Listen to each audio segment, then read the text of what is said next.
Welcome to the Three Martini Lunch. Grab a stool next to Greg Columbus of Radio America and Jim Garrity of National Review.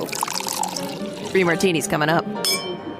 Hey, really glad you're with us on a busy Friday edition of the Three Martini Lunch. Usually Friday is kind of slow unless somebody wants to get out some very inconvenient material towards the end of the day. But usually we don't get to that till Monday, if at all. But today, Jim, we've got some big stories, and we start off with some sad news before we get to our actual martinis. And that is that yet another towering figure from our younger days has passed away. Just talked about Henry Kissinger yesterday. We lost Rosalind Carter several days ago. And we also learned this morning that Sandra Day O'Connor, Justice Sandra Day O'Connor, passed away at the age of 93. She was the first Supreme Court justice nominated by President Reagan. He had promised to nominate a woman if elected in 1980. Some might say that was a precedent for other people, specifically planning to nominate different people to different jobs. And Joe Biden has certainly done that. Jim, I think her legacy on the court is that generally of a moderate, which for conservatives who were cheering Reagan when he came in, were probably a little bit disappointed on some issues, abortion in particular, but others as well. If you compare her, though, to justices appointed by previous Republicans like Nixon and Ford, who gave us Harry Blackmun, Lewis Powell, and John Paul Stevens, O'Connor looks pretty good. So in the end, she was more conservative while Reagan was president, and then got a little wobblier as time went on. But she conducted herself with dignity on the court. And I remember when Ruth Bader Ginsburg died, there were some entities, probably with reporters who were too young to remember Sandra Day O'Connor getting confirmed, saying that Ginsburg was the first woman on the court. But this is a woman who set a mark that no one had done before. So we certainly send our condolences to the family. Indeed, Greg, this has been a big week for well-known figures in the world of politics passing away. And because of their age, their passing away is not the least bit shocking. And yet still, when you hear about it, oh, my God, did you hear it? And that was kind of the reaction to hearing Sandra Day O'Connor died. My wife got the audiobook of her biography a couple of years ago, and we were listening to it on a couple of long car drives. Look, you don't have to agree with every decision Sandra Day O'Connor ever made, and you don't, but you probably, if nothing else, should admire her as an absolute trailblazer for stepping into, ironically, the world of Arizona Republican politics, and then into law, and then into the judiciary, often being the first woman to step into the room, often, kind of breaking into the boys' club, and each time proving herself that she belonged there and she was capable of doing the job and earning the respect of her colleagues, and not expecting to be judged by a different standard or a lesser standard or for some sort of, altered expectations because she's a woman. She just went out and did the job, and everybody respected her because she did it well. So for that reason and many other reasons, she will be missed. And yes, this really has been a big week for big names in the world of politics passing on and marking the end of an era. She had been battling dementia now for a number of years. And so a tough road for her family, and obviously a very difficult time now that she's passed. All right, let's talk about our good martini now and getting into some much more lighthearted fare. Last night was the red state versus blue state debate on the Hannity program on Fox News. Credit to both Ron DeSantis and Gavin Newsom months ago for agreeing to this. And of course, it was coming in the midst of a presidential primary season, and we're going to have our first votes early next year. Newsom, of course, not technically a candidate, and he reiterated that last night, that he's totally on board with Joe Biden. He's totally not running a shadow campaign. You watch who you watch on Twitter and so forth, and so the usual suspects automatically declare their favorite person the winner. But I think DeSantis was very strong in a number of cases here. First of all, talking about the exodus from California and the infusion of people moving to Florida, including one in particular. So I was talking to a fella who had made the move from California to Florida, and he was telling me that Florida is much better governed, safer, better budget, lower taxes, all this stuff. And he's really happy with the quality of life. And then he paused and he said, by the way, I'm Gavin Newsom's father-in-law. So we do count Gavin's in-laws as some of the people that have fled California and come to the state of Florida. Now, Newsom tried to claim, of course, Jim, that California has more freedoms, mainly as it relates to abortion and books in libraries. And so DeSantis cited one of the books that Gavin Newsom would be totally fine with. But then Ron DeSantis said, you know what? I've changed my mind. California actually does have freedoms that we don't have. But then I thought about it. California does have freedoms that some people don't, that other states don't. You have the freedom to defecate in public in California. You have the freedom to pitch a tent on Sunset Boulevard. You have the freedom to create a homeless encampment under a freeway and even light it on fire. You have the freedom to have an open-air drug market and use drugs. You have the freedom, if you're an illegal alien, to get all these taxpayer benefits. So those are freedoms. They're not the freedoms our founding fathers envisioned, but they have contributed to the destruction of the quality of life in California, and the results speak for themselves. Oh, and he wasn't done talking about the streets of San Francisco. This is a map of San Francisco. There's a lot of plots on that. You may be asking, what is that plotting? Well, this is an app where they plot the human feces that are found on the streets of San Francisco. And you see how almost the whole thing is covered, because that is what has happened in one of the previous greatest cities this country's ever had. Human feces is now a fact of life, except when a communist dictator comes to town. Then they cleaned up the streets. Some people say that DeSantis is more stiff than Newsom. Probably the case. A lot of conservatives just pointing out that Newsom was just blatantly lying on a lot of things, but he seemed more relaxed. So image versus substance, once again on display in politics. Big surprise. But what were your big takeaways? Well, first of all, again, as you said, I'm glad we had this debate. And I think Gavin Newsom, although we're going to rip into him with good justification in a bit, like, good for him for going on to Fox News and being willing to be a debate that was moderated by Sean Hannity. I think we can all agree, not the most objective and even-handed potential moderator, and his willingness to, metaphorically go into the lion's den and make the case for his state and his policies. And by the way, considering how we're likely to end up with a Biden versus Trump rematch, I think the country as a whole would be better served if the two nominees were Gavin Newsom and Ron DeSantis. And there were these two very clear, conflicting visions of what government ought to do put before the American people. And I think Ron DeSantis has a very strong case to be made. Look at how people are moving into Florida. Look at the level of satisfaction. Look at all of these, evidence indicating we Americans are happier here. This works. People thrive here. And then as much as California is blessed with beautiful weather and all kinds of advantages, you can't exactly move the farms of the Central Valley, and you can't exactly move the ports, and there's all kinds of other things that are not movable. Lots of businesses and people are moving out of California because they've managed to turn paradise, well, if not into a hellhole, then into a real deeply frustrating, they've squandered all the advantages they have. The fact that Gavin Newsom is complaining that Hannity and DeSantis cheated is a sign that he knows it did not go well for him. I think part of this may represent that Gavin Newsom underestimated the difficulty of this. I think he may have thought that his usual glib charm and just transparent lying would work, and it really didn't, or it sounds like most people picked up on it.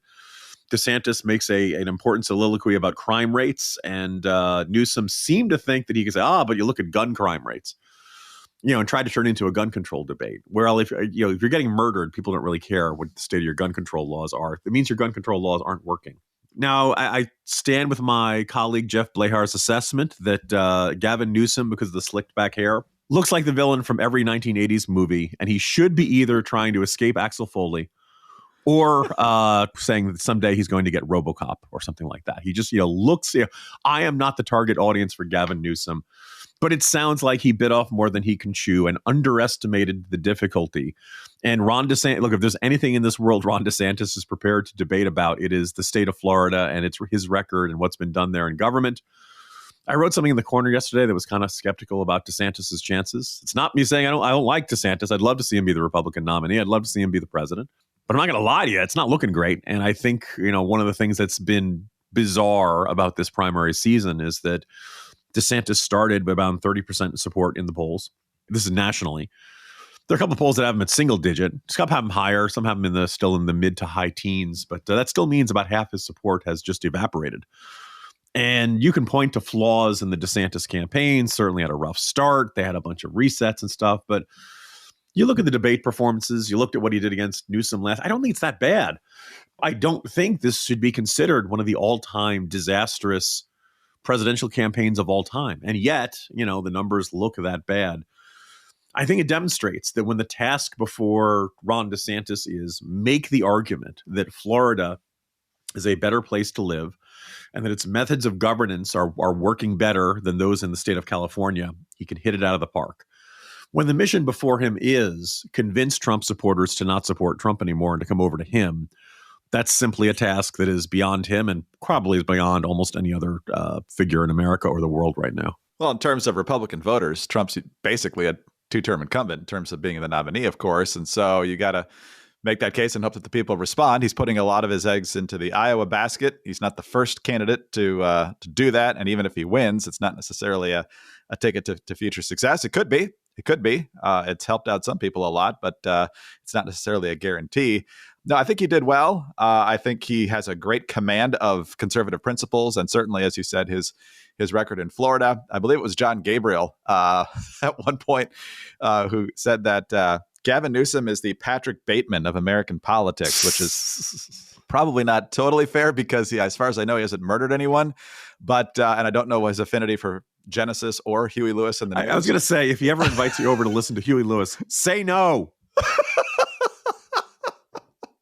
But a lot of people were pointing out that he seemed a little psychopathic with his how easily he distorted the truth or avoided it altogether last night. But again, I do give him credit for showing up on the Hannity show to debate a conservative. And I think it was a good thing overall. All right, let's talk about our great sponsor for today, and that is 4Patriots, makers of many fine products, including the best-selling survival food kits. These food kits are delicious tasting. They're designed to last for 25 years. They come with real meat and vegetables, so you're getting quality food in these kits. They're perfect for taking on camping trips or picnics, so they're really portable. But most importantly, they're good in an emergency. If your power is out or it's just hard to leave the house for whatever reason, all you need to do is have these kits, boil water over a fire, simmer, and serve. So you can enjoy hot meals and stay safe in a crisis. And don't forget about their other products, the Patriot Power Generator 2000X, Patriot Powered Blender, the Sun Kettle Solar Cooker, and many, many others. So visit 4patriots.com/martini to see this week's discounts and deals before they are gone, and to get free shipping on orders over $97. Save more and get peace of mind now by going to the number 4patriots.com/martini. That's the number 4patriots.com/martini. All right, Jim, on to a second good martini. And this is kind of breaking news from the House of Representatives as we record here late Friday morning. And that is that George Santos is officially a former New York congressman now. He has been expelled on the House floor. The final vote was 311 in favor of expulsion, 114 against, 2 present. 2/3 vote needed to expel, which with a full house is 290. So they easily eclipse that. The main argument, and really the only argument by Santos and I'm guessing the 114 who voted on his side in this, is that usually, like in the case of Jim Trafficant 20 years ago, there had been a conviction and multiple convictions in an actual court of law, as opposed to the list of indictments and the scathing ethics committee report. But there doesn't seem to be a lot of question about the facts in this case. I haven't seen Santos actually refer to those at all. So, Jim, I guess on one hand, it could be a slippery slope if a congressman gets indicted and then the other party moves quickly to expel if they have the votes. But the Santos case is one where I think just everybody on the Hill could see how obvious the case was and they just wanted him gone. Yeah, that's exactly where I come down, Greg, that just getting rid of somebody, throwing somebody out of the House because of an indictment without a conviction, could that be a problem at some point down the road? Yeah, but like that indictment was not only on many, many different counts, laid out in extraordinary detail. There was a House Ethics Committee investigation, and the House Ethics Committee is made up of Republicans and Democrats, and they looked at this. They laid out a very damning, detailed report, and the entire attitude of Santos was, Santos refused to cooperate with the House Ethics investigation. So if you don't put a counter argument, if you don't put some other explanation as to how all these things happened, then people aren't obligated to keep giving you the benefit of the doubt. If there is some sort of explanation for how all these charges occurred and stuff like that, well then, okay, let's hear it. And Santos refused to do any of that. He kept insisting this was a witch hunt without ever beginning to offer some sort of alternate explanation. I think a good anecdote, which I think illustrates the shamelessness of Santos, even as things get worse and worse, is that it's a letter sent to colleagues from Representative Max Miller, Republican of Ohio. He said he learned earlier this year that Santos' campaign had charged his personal credit card and the personal credit card of his mother for contribution amounts that exceeded the FEC limits, and neither he nor his mom had ever approved those charges or were aware of them. Why should a guy like Max Miller give the guy a benefit of the doubt? He defrauded him and his mother. Just seems kind of ridiculous. So good riddance, George Santos. Don't let the door hit you or the good Lord split you. Go away. I hope we never hear from you again. And yes, the House Republican majority is slightly smaller for the next few months until they have a special election. But I think House Republicans will figure out a way to carry on. Given how Santos has sullied the party, it was already a pretty tight district. We'll find out if Republicans can hang on to it. We'll see. Hey, everyone. This is Sarah Carter from The Sarah Carter Show.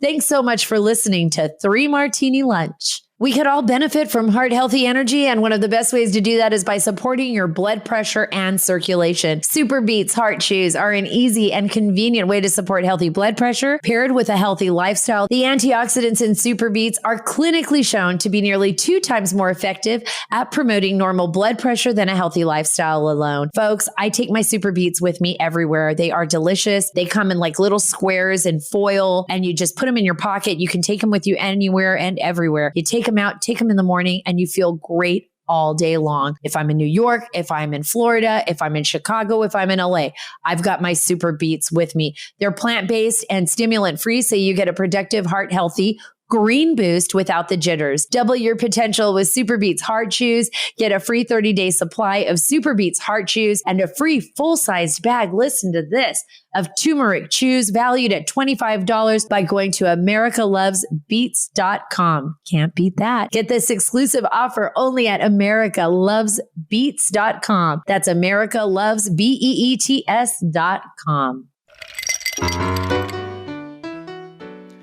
All right, Jim, closing the week with a bad martini, and potentially very bad if this is in fact accurate. A transcript coming from a meeting with the Israeli War Cabinet and U.S. Secretary of State Antony Blinken yesterday suggests that the U.S. is putting pressure on Israel to act more carefully, and also that they don't have a lot of time to finish whatever military operations they want to do. Now, Ed Morrissey at Hot Air mentions that this transcript comes from the Times of Israel, and it's translated from Hebrew. So perhaps we'll get a little more clarification, although if there was going to be clarification, given that this came out yesterday, I would have expected the White House to do it by now. But here's Blinken. You can't operate in southern Gaza the way you did in the north. There are 2 million Palestinians there. You need to evacuate fewer people from their homes, be more accurate in the attacks, not hit UN facilities, and ensure there are enough protected areas for civilians. And if not, then not to attack where there is a civilian population. What is your system of operation? The head of the IDF, the Israeli Defense Forces, says we follow a number of principles: proportionality, distinction, and the laws of war. There were instances where we attacked on the basis of those principles, and instances where we decided not to attack because we waited for a better opportunity. Then the defense minister, Yoav Gallant, says the entire Israeli society is united behind the goal of dismantling Hamas, even if it takes months. And Blinken allegedly says, I don't think you have the credit for that, meaning the rest of the world, including the U.S., apparently doesn't have the patience for Israel to do what it needs to do. So, Jim, this was an administration that less than 2 months ago, this was absolutely in lockstep with the Israeli response. But now as time goes on and there's political pressure here at home, especially from younger voters and others around the world who never really liked Israel that much anyway, looks like we're getting pretty wobbly, as Margaret Thatcher would say. Greg, if Israel does not wrap up its military operations against Hamas in the next few weeks, I assume, certainly the implication from Blinken is that they might have a month, but that they don't have multiple months. What's going to happen? Israel's going to get denounced at the UN? Israel's going to get, furiously denounced by the entire Arab world? I mean, what? Are they afraid that, things will get so heated that pro-Palestinian demonstrators will just run into pro-Israel protest, supporters at a rally and just kill them, hit them in the head? All that stuff's already happened, right? You are trying to tell Israel, look, your operation to hunt down the guys who killed, 1,200, 1,300 of your citizens, it's taking longer than we expected. And we had we said we would stand by you as long as it takes, but what we really meant was 2 months, 2.5 months. And we are not surprised by this. There's been intermittent murmurings that the Biden administration wants the Ukrainian government to begin negotiations with Russia after saying we will stand with Ukraine as long as it takes. Biden assured us how secure everything was in Afghanistan and how the Afghan army was the best trained, best equipped military, and we weren't going to see helicopters taking off on the roof. We all know that what Biden says means nothing. That when push comes to shove, Biden will go wobbly. And this statement from Blinken is probably the clearest evidence of this. It's probably not going to be the last evidence of this. Maybe there'll be some backtracking. Maybe they'll say, we're going to stand with you. But, in the eyes of the Biden administration, Israel has done enough. Israel has, hurt. Now, there are different estimates. I saw one person saying only 1,000 to 2,000 Hamas fighters have been killed. Other people put it up closer to 4,000, 5,000. But there are an estimated 30,000, 40,000 guys in Hamas. Still a long ways to go before Hamas is destroyed. I think, besides the leadership over in Qatar, there are still plenty of leaders in the Gaza Strip who haven't been eliminated or captured yet. So there's still a lot of work to be done. There's, the task is not finished. And the Biden administration, after spending the first few weeks of the military incursion saying, be careful, not too many civilian casualties, like your helpful spouse when you're up on the ladder. But now it's just, okay, let's wrap it up. Come on, let's go. We got to get back. We got to get back to our two-state solution.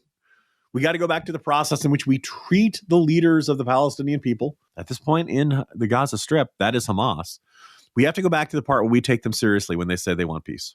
Obviously, they don't. They make it very clear of it. They broke the ceasefire. Then they don't want to. They're not interested in peace. They're only interested in destroying Israel. One or the other's got to go. And I think we'd all like to say Israel is not going to go. Is not going to disappear. So the alternative is that Hamas must be eliminated as a functioning organization. Now, if you want to say, who does that leave to run the Gaza Strip? I can see the argument about, I can see why Israel isn't a big fan of the Palestinian Authority, of Fatah. Somebody's got to run it. And I don't think Israel really wants to be in the position where they're administrating it for a terribly long time, a military occupation. Then again, they ended the occupation before, and that's how they ended up in this mess now. So, look, it's really difficult. But the Biden administration, okay, let's hurry this up. That's not doing anybody any good. And it demonstrates how shallow their words were at the beginning of this crisis. Jim, again, quite a busy end to the week. Feel better, and we'll see you again on Monday. See you Monday, Greg. Jim Garrity, National Review. I'm Greg Corombos of Radio America. Thanks for being with us today. Do subscribe to the podcast if you don't already, and tell a friend about us as well. Thanks also for your 5-star ratings and your kind reviews. Please keep those coming. Get us on your home devices. All you have to say is play 3 Martini Lunch Podcast. Follow us both on X. He's at Jim Garrity. I'm at Dateline_DC. Have a terrific weekend, and join us again Monday for the next 3 Martini Lunch.